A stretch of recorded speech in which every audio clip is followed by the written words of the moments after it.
A'udzubillahi minasyaitonirrajim. Bismillahirrahmanirrahim.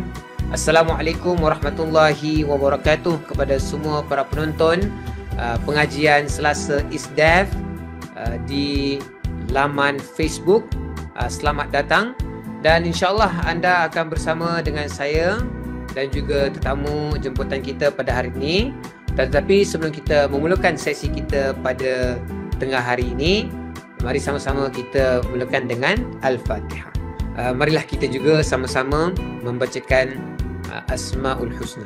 Alhamdulillah, majlis kita telah pun bermula dengan Al-Fatihah dan juga Asma'ul Husna.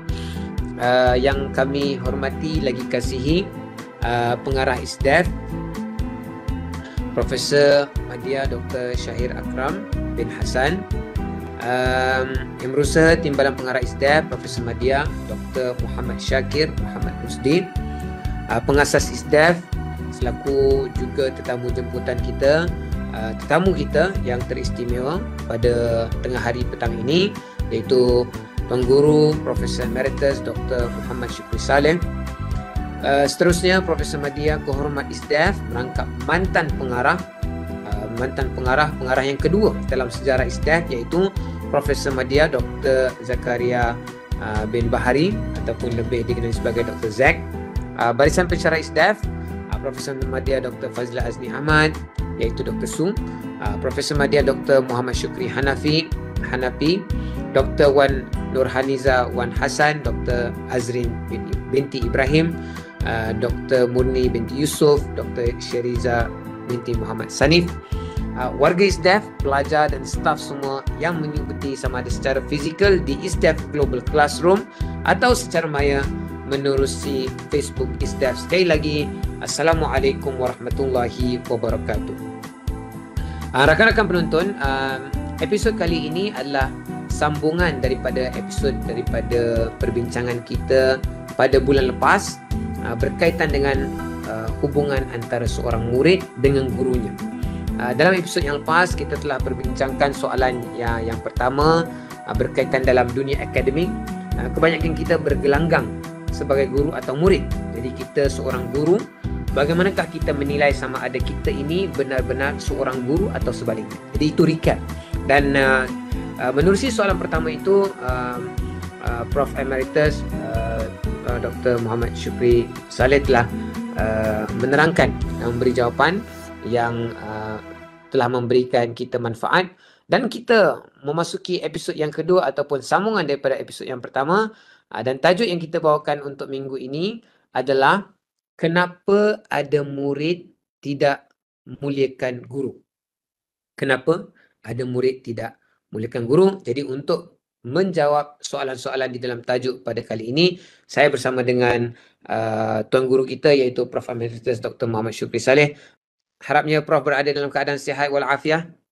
Saya ingin ketengahkan kepada Prof berkaitan dengan kenapa ada murid yang tidak memuliakan guru, dan secara spesifik yang kita ingin tanyakan kepada Prof, iaitu dalam konteks hubungan antara guru dan murid. Kita dapat tahu bahawa Prof mengatakan bahawa salah satu indikator guru itu sebenar-benar guru ialah apabila murid memuliakannya. Mana itu indikator yang kita nampak? Guru ini bila dimuliakan anak muridnya, itu menjadikan satu indikator guru itu adalah benar-benar seorang guru. Tetapi dalam realiti pengalaman, tidak ramai murid yang memuliakan guru begini. Artinya tak ramailah guru yang sebenar-benar guru, sebab indikator anak murid menghormati guru itu tak ada. Dan bolehkah Prof terangkan kenapa realiti itu sebegitu rupa? Bahawa kita nak melihat indikator pertama, bahawa untuk mengetahui kita ini benar-benar seorang guru, anak murid itu mestilah menghormati guru. Tetapi realitinya tidak begitu. Silakan Prof. Itu topik perbincangan dan soalan pertama. Terima kasih Dr. Taha. A'udzubillahi minasyaitonir rajim. Bismillahirrahmanirrahim. Alhamdulillah rabbil alamin, wassalatu wassalamu ala asyrafil mursalin sayyidina Muhammadin wa ala alihi wa sahbihi ajma'in. La haula wa la quwwata illa billahil azim. Astaghfirullahal azim. Astaghfirullahal azim. Astaghfirullahal azim. Yang dikasihi PU Dr. Taha, yang dihormati dan dikasihi pengarah ISTEF Profesor Madya Dr. Syahid Akram Hassan, Timbalan pengarah ISTEF Profesor Madya Dr. Muhammad Syakir Rosti, para pensyarah ISTEF, para pendengar semua, sama ada bakal ISTEF ataupun sahabat-sahabat ISTEF yang berada di luar. Alhamdulillah berjumpa sekali lagi kita pada hari ini, dan bersyukur dan terima kasih kepada Dr. Taha kerana masih sudi untuk mengendalikan episod yang kedua ini yang sambung ya. Jadi pada bulan lepas, macam Dr. Taha sebutkan tadi, kita telah berbincang bagaimana kriteria ataupun petanda bahawa seseorang itu adalah merupakan benar-benar seorang guru. Jadi kita cuba menilai diri kita masing-masing kalau kita seorang guru, ataupun kalau sekiranya kita seorang pelajar, bagaimana sama ada kita telah penuhi kriteria itu ataupun tidak. Jadi yang telah kita bincangkan pada bulan lepas, kita mengatakan bahawa antara petanda yang sangat penting dalam memastikan ataupun dalam mengenal pasti sama ada seseorang itu benar-benar seorang guru ataupun sebaliknya, ialah bagaimana murid memuliakan guru tersebut. Maksud memuliakan di sini ini misalnya ialah murid-murid sentiasa mengingatinya. Jadi guru itu sentiasa diingati oleh muridnya. Guru itu sentiasa dihubungi oleh muridnya. Dalam keadaan apa-apa tetapi sering secara istiqamah sentiasa dihubungi oleh muridnya. Begitu juga sentiasa dirujuk oleh muridnya walaupun mereka itu sudah selesai belajar, dan guru-guru tersebut sentiasa dirindukan oleh murid-muridnya. Jadi maksudnya gurunya itu sentiasa bermustatin dalam hati muridnya, ada sentiasa berada dalam hati muridnya. Dan begitu juga guru tersebut sentiasa disayangi oleh muridnya, sentiasa dihormati oleh muridnya, sentiasa diraihkan oleh muridnya, malah dalam keadaan tertentu sentiasa dimanjai oleh muridnya, sentiasa didoa oleh muridnya, dan malah kalau perlu sentiasa bersedia, muridnya sentiasa bersedia untuk bergabung dengannya, sama ada dalam aktiviti akademik, dalam apa jua yang boleh mendatangkan manfaat bersama. Itulah antara kriteria-kriteria bagaimana murid memuliakan seseorang guru itu. Dan oleh demikian bila memuliakan itu, kalau memenuhi petanda-petanda tersebut, maka insya-Allah guru tersebut boleh dianggap sebagai guru yang sebenar insya-Allah. Jadi hari ini Dr. Taha bertanya pula ya, betul lah itu macam retorik ya, macam idealistik sikit. Dengan demikian payah kita nak cari murid-murid yang sedemikian rupa. Ya, yang sentiasa sayang pada gurunya, hormat gurunya, raikan gurunya, bermanja dengan gurunya, ya, berdoakan untuk gurunya dan sebagainya itu. Jadi agak susah juga soalannya itu ya. Jadi soalannya ialah kenapa begitu? Kenapa begitu? Jadi untuk menjawab soalan ini, saya fikir-fikir, tengok, nampaknya saya rasa ada 3 perkara penting lah. Kenapa perkara itu berlaku begitu? Yang pertama, guru tersebut hanya memindahkan ilmu, kalau ada ilmu, kepada murid-muridnya, tetapi tidak memindahkan mahmudah dan akhlak. Artinya tidak memindahkan sifat-sifat terpuji dan akhlak kepada murid-muridnya. Kerana apa? Kerana ada kemungkinan dia bersifat, guru itu hanya mempunyai ilmu ayan, ilmu, iman ilmu, yang dia banyak ilmu tetapi tidak mampu memindahkan ilmu itu kepada amalannya dan juga kepada murid-muridnya. Kerana apa? Tambah-tambah lagi kalau guru itu sendiri pun tak banyak mahmudah, tak banyak sifat-sifat terpuji, dan tidak tinggi sangat akhlaknya, maka payahlah untuk dia menjadi guru yang sebenar, dan payahlah untuk murid-muridnya memuliakan beliau itu. Jadi salahnya bukan salah murid-murid, salahnya ialah guru itu sendiri ya. Salahnya ialah guru itu sendiri. Cuba kita lihat Imam Syafi'i, lagi Imam Syafi'i. Kita rujuk kepada bagaimana Imam Syafi'i ini ya. Murid-muridnya telah kita ceritakan pada bulan lepas bagaimana murid-murid memuliakannya, murid-muridnya itu memuliakan, dan beliau sendiri sebagai murid memuliakan guru-gurunya. Kalau kita tengok sifat Imam Syafi'i ini, yang pertama, Imam Syafi'i tidak pernah berbohong. Tidak pernah berbohong. Kan? Jadi, karena tidak pernah berbohong, jadi saya teringatlah kepada hadis Rasulullah SAW yang mengatakan bahawa berbohong ni jangan sekali, berdusta ni jangan sekali, walaupun dalam gurau senda. Bergurau pun tak boleh berbohong dalam kita nak bergurau. Jadi itu salah satunya. Imam Syafi'i tak pernah berbohong. Jadi apabila kita nilai diri kita sendiri, kadang-kadang wallahu alam, kalau saya kadang-kadang bergurau dengan Dr. Z tu sajalah nak kenal Dr. Z, ada juga benda yang tak betul tapi dicakap kepada Dr. Z. Walaupun kemudian itu kata Dr. Z sebenarnya benda tu tak betul. Tapi dah berbohong. Jadi apabila saya kenal balik, patutlah murid-murid kita, murid-murid saya tidak memuliakan saya. Ya. Kemudian kalau kita lihat pula, Imam Syafi'i itu mempunyai sifat yang sangat pemurah. Jadi dia ada hartanya hanya diletakkan di tangan, tidak diletak di hati. Sebab itu walaupun dia diberi banyak harta, banyak derma oleh orang, kalau dia pergi Baghdad, dia nak pergi balik ke Madinah, ada orang bagi harta, dia singgah di tengah jalan, ada orang bagi harta lagi. Ada setengahnya dia tak mau terima, tetapi dipaksa dia terima. Tetapi segala harta pemberian orang itu diagih-agih kepada mereka yang memerlukan. Bulan lepas saya dah ceritakan bagaimana Imam Syafi'i itu dalam perjalanan dia diberi harta, tetapi harta itu dibagi-bagikan sehingga apabila sampai di Madinah, dia yang dia ada punya hanya tinggal 10 dinar saja. Yang lain-lain habis. Sama juga apabila dia balik ke Mekah berjumpa dengan ibunya dengan banyak harta yang diberikan oleh orang. Itu juga kerana ibunya marah, maka dia pasang kemah di sempadan, orang lalu dibagikan kepada mereka yang memerlukan itu. Jadi bagi Imam Syafi'i, ada harta tetapi berkorban. Harta itu dengan segala rela hati, dengan segala dermawan, sifat dermawan. Kemudian selain daripada itu, kita lihat Imam Syafi'i juga ialah sangat tawaduk orangnya. Sangat tawaduknya. Misalnya contohnya, Imam Syafi'i ini, dia bertongkat, dia pakai tongkat. Walaupun pada usia muda dia pakai tongkat.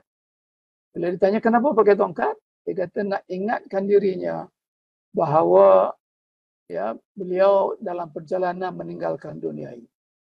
Jadi walaupun dia muda, dah kita pun tahu dia pun meninggal dalam usia yang muda, dia pakai tongkat kerana mengingati mati. Saya pakai tongkat juga sekarang, tapi bila dah tua dah baru pakai tongkat kerana sakit lutut kan. Imam Syafi'i dia pakai tongkat. Jadi saya bayang-bayangkan jugalah, katakanlah di Istiaf ni, warga Istiaf semua pakai tongkat. Tak kira muda tua, katalah macam tu kan. Sehingga jadi fenomena dan jadi isu jugalah kan. Nanti akan menjadi tarikan orang, orang Istiaf semua pakai tongkat. Sebab itu bukan kebiasaan kan. Sama dulu kan, bila zaman saya muda-muda dulu, bila orang pertama pakai tudung menutup aurat, dia jadi satu perkara yang luar biasa, menjadi percakapan orang dan menjadi ejekan orang juga ya. So tak tahulah sama ada Datuk Syahir pengarah ingin beramal dengan perkara itu dengan menggalakkan, bukan mewajibkan, menggalakkan orang warga Istiaf pakai tongkat. Wah, itu agak menarik juga ya. Mungkin orang JAKIM datang siasat, Majlis Agama Islam akan siasat kan. Tapi kita dah ada sedia dengan hadis, dengan contoh, sehingga tak ada jadi masalah lah. InsyaAllah bukan ajaran sesat kan. Dan ada kemungkinan juga orang USM sendiri pun akan pelik tu kan. Tapi itu nak mempamerkan ya bagaimana tawaduk. Tawaduk itu tidaklah semestinya pakai tongkat kan. Tawaduk itu boleh dengan cara yang lain. Jadi bukanlah tongkat itu merupakan satu-satunya cara untuk mempamerkan tawaduk kita itu. Tapi dia nak bagi contoh Imam Syafi'i begitu. Dan saya rasa ada juga hadis Rasulullah kan Dato' Taha, Ya. yang berpesan kalau masuk umur 40 tahun pakai tongkat kan. Ya benar, Macam Prof. mana hadis? Ya, macam mana hadis itu Dr. Taha? Dia maksudnya ketika Rasulullah SAW mengembala kambing, Rasulullah memang dah ada tongkat. Tapi Ya. tongkat itu khusus untuk mengembala kambing. Tetapi tak kala Nabi berumur 40 tahun ke atas itu, baginda memakai tongkat kerana faktor usia. Dan barang siapa yang perlukan tongkat tapi tak pakai tongkat, itu tanda dia seorang yang takabur. Dia ada vice versa dia pula. Jadi Maknanya kalau siapa yang perlukan pakai tongkat, saya lah kan. Lepas tu Sekarang saya. Tapi tak pakai. Kerana malu muka ataupun takut orang kata apa ni, orang tua ni sakit ke apa semua. Itu tak boleh dikata kabur ya. Betul. Dia tak mengaku. Tak pakai tongkat. Ya. Jadi artinya tongkat ini adalah merupakan simbol yang memang disuruh oleh Rasulullah SAW, dan Imam Syafi'i pun beramal dengan tongkat itu kan. Jadi insyaAllah dengan itu kita akan mendapat pahala insyaAllah.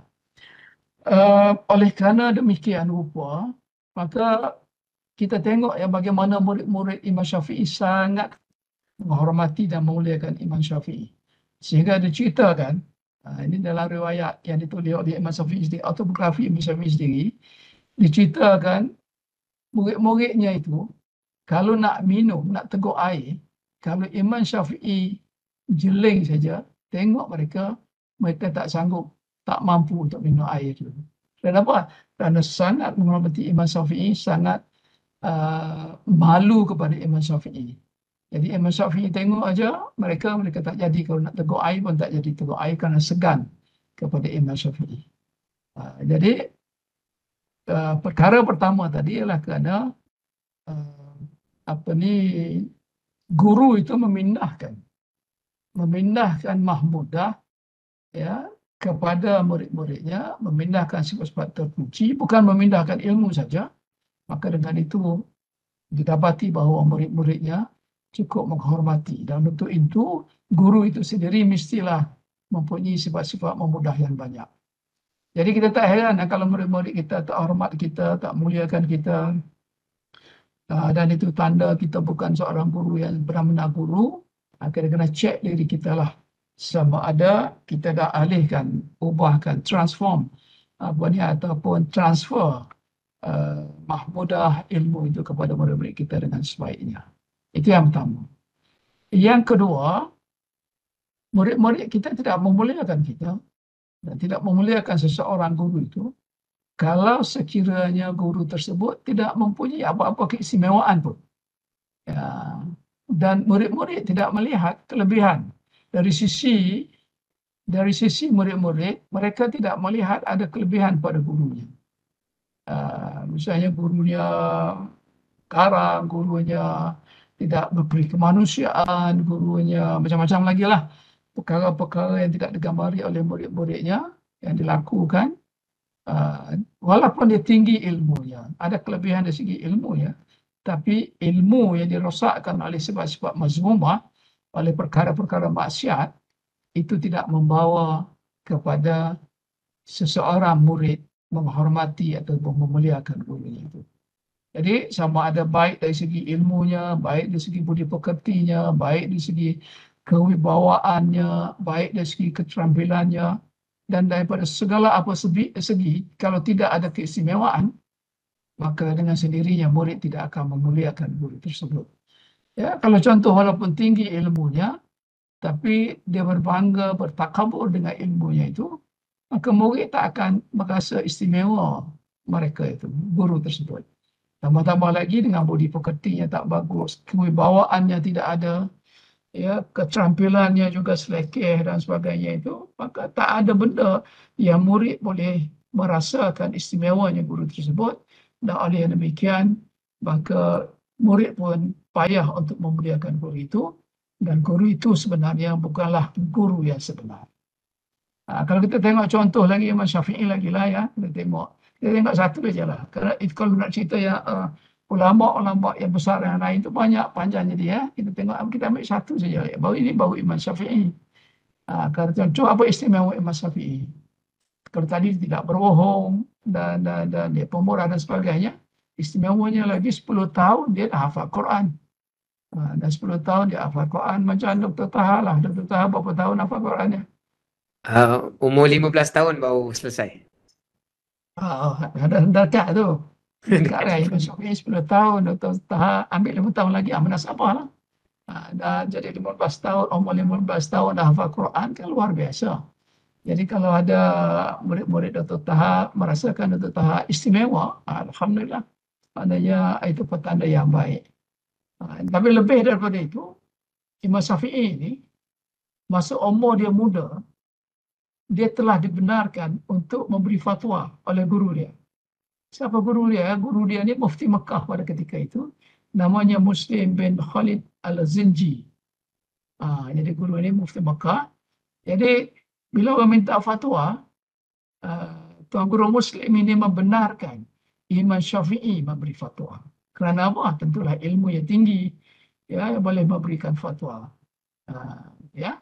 Kemudian dari segi karyanya, Imam Syafi'i menulis 113 buah karya.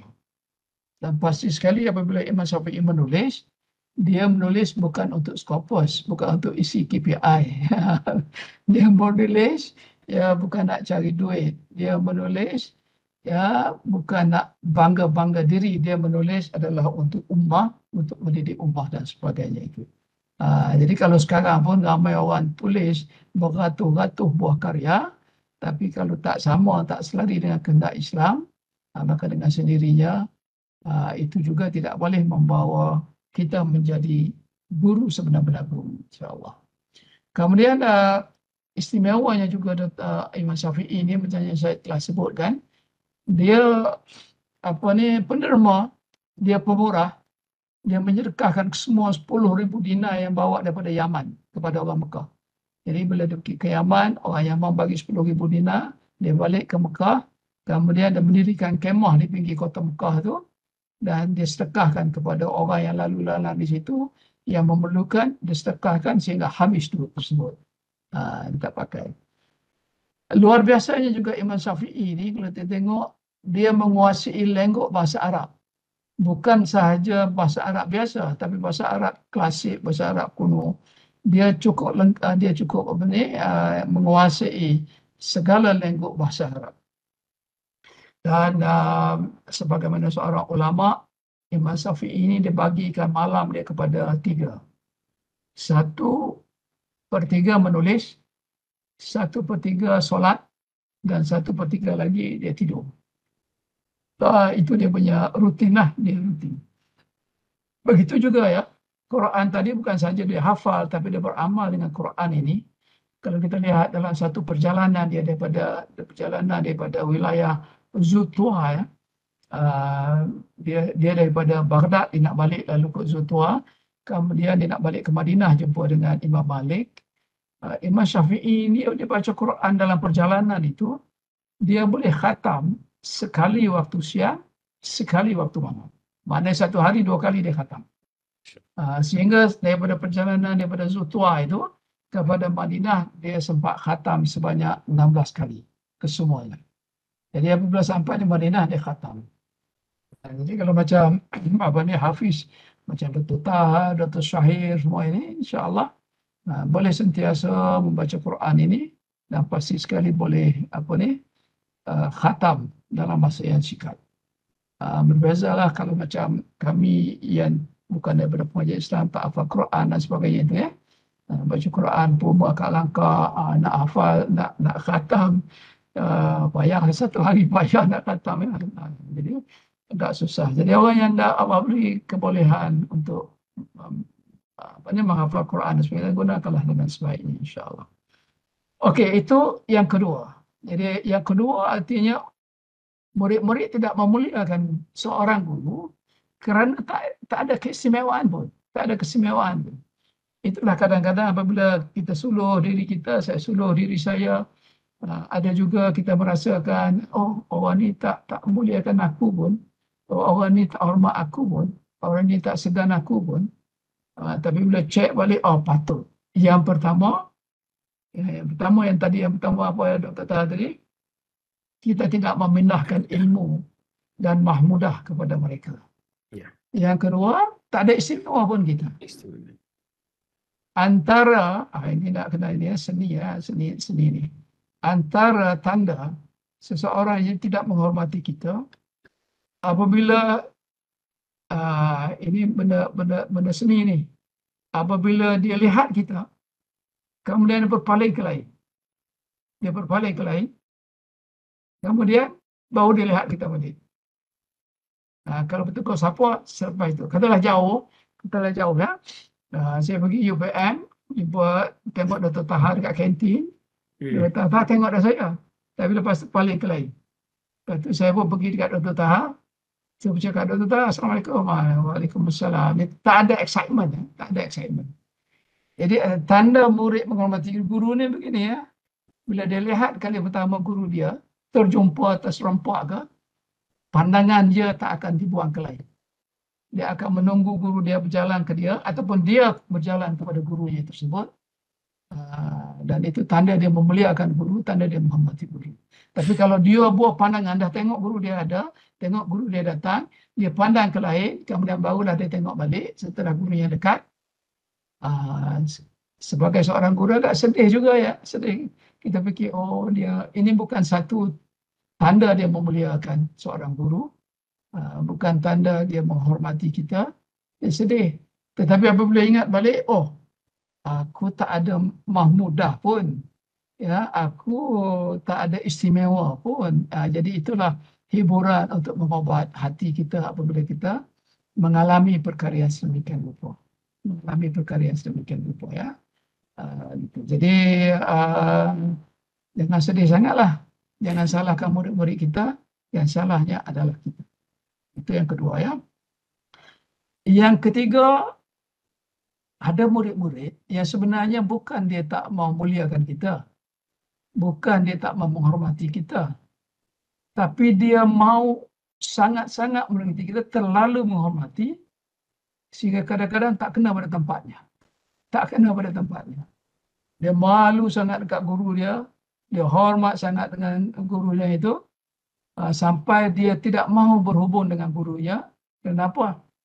Kerana mahu menjaga takut-takut gurunya itu terganggu. Itu juga ada. Ini ada kes-kes kan. Ada benda-benda realiti yang berlaku begitu. Dia ditanya, kenapa tak hubungi saya? Oh, saya segan lah. Nanti takut ganggu Prof sibuk kan. Gitu. Jadi ada murid yang begitu rupa. Jadi jangan salahkan mereka.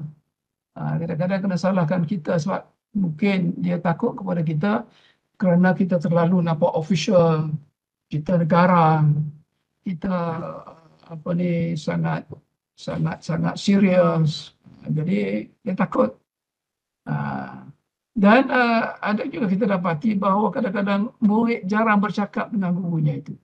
Kerana apa? Kerana takut tersalah cakap, takut menyinggung perasaan guru itu. Jadi dia jaga sungguh-sungguh, jadi dia tak mau cakap. Jadi bila jumpa ramai-ramai pun dia senyap saja. Guru dia pun terasa, kenapalah dia tak tegur aku. Kenapalah dia ni tak cakap dengan aku. Sebenarnya bukan dia tak mau cakap, tapi dia jaga-jaga takut kalau dia bercakap ada salah dan boleh menyinggung gurunya. Kalau tadi takut dia berhubung, dia mengganggu gurunya. Ini kedua-dua ini menghormati guru, terlalu menghormati guru, tapi tak kena pada tempatnya. Jadi perkara ini berlaku kenapa? Kerana guru sendiri gagal mempunyai peribadi yang terbuka. Dan juga gagal mempunyai peribadi yang seimbang. Guru tak dapat menyesuaikan diri dengan suasana. Sebab guru ni sepatutnya apabila dia faham tentang muridnya, bila muridnya inginkan seorang guru, dia jadi seorang guru.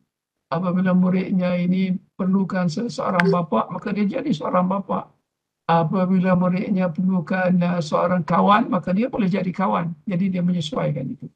Apabila begitu rupa, maka barulah murid-murid itu menghormati tetapi tidak terlampau menghormati sehingga tidak kena pada tempat, menghormati tidak kena pada tempatnya itu. Sebab kalau tak kena pada tempatnya itu terlalu menghormati, sebab guru terlalu tertutup, terlalu serius, terlalu garang, maka dengan sendirinya murid yang jadi jauh dengan gurunya itu. Jadi pautan hati dengan gurunya tak ada lagi. Pautan hati dengan gurunya tak ada lagi. Sama ada walaupun murid itu merasa sayang kepada gurunya, hormat kepada gurunya, mulia kepada gurunya, tetapi mungkin gurunya tidak ada rasa pautan hati dengan muridnya tersebut. Jadi kena jagalah ya. Jadi dalam menjadi guru ni ada beberapa pengalaman dah. Pengalaman saya dengan guru-guru yang kita ziarah, yang kita berguru dan sebagainya ini, ada macam-macam perangai ya. Saya ada seorang guru. Ya, sebelum saya berguru dengan dia ni diceritakan kepada murid-muridnya yang lain tentang kehebatan dia. Macam-macam lah kehebatan ilmunya, kehebatan sasianya, kehebatan politikinya, macam-macam lah kebolehannya dia ada. Jadi saya sentiasa diberitahu di situ sebelum saya berjumpa.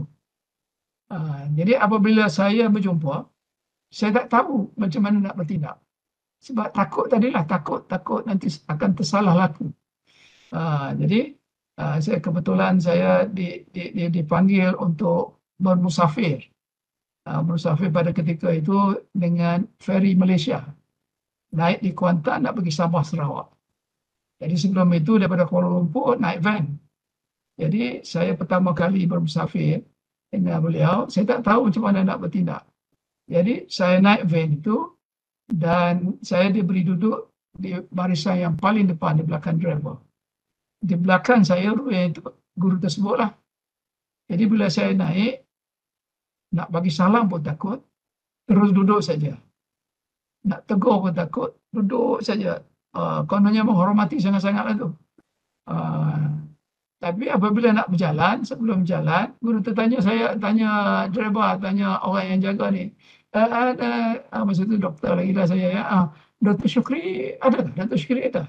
Saya fikir takkan tak nampak aku ada kat depan ni. Saya ada kat depan. Takkan tak nampak kan. Jadi kalau kata ada. Ustaz, ini. Barulah saya berpaling, salam dengan dia. Barulah duduk. Tapi masa tu, itu didikan.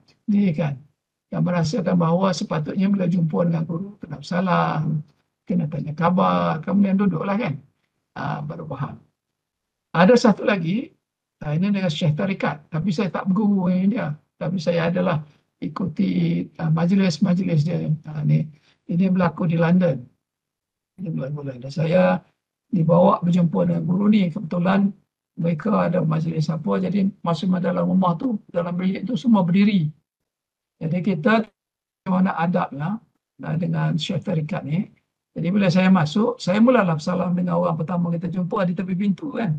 Lepas tu satu. Dan saya, Tok Guru tadi dia duduk di tengah-tengah, di hujung sana. Jadi semua dia orang marah saya, tolak saya, supaya terus pergi kepada guru tersebut dulu. Kemudian barulah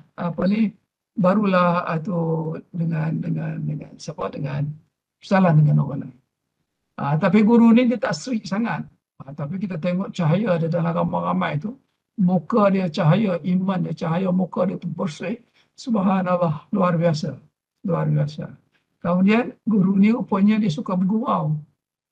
Bila waktu makan dengan ramai-ramai, nanti dia panggil dia, Dr. Taha, katalah Dr. Taha tak makan dekat dia, makan di belakang. Dia panggil Dr. Taha. Dr. Taha kata, yes. Nanti dia baling roti kat Dr. Taha. So bila dia baling roti, semua inilah, masing-masing bersorak lah, berebut. Jadi saya tengok juga tak strict sangat dia. Tapi bila dalam majlis yang official, masing-masing menghormati dia dengan sebaiknya. Ada satu lagi ni pun Syekh Tarikat juga.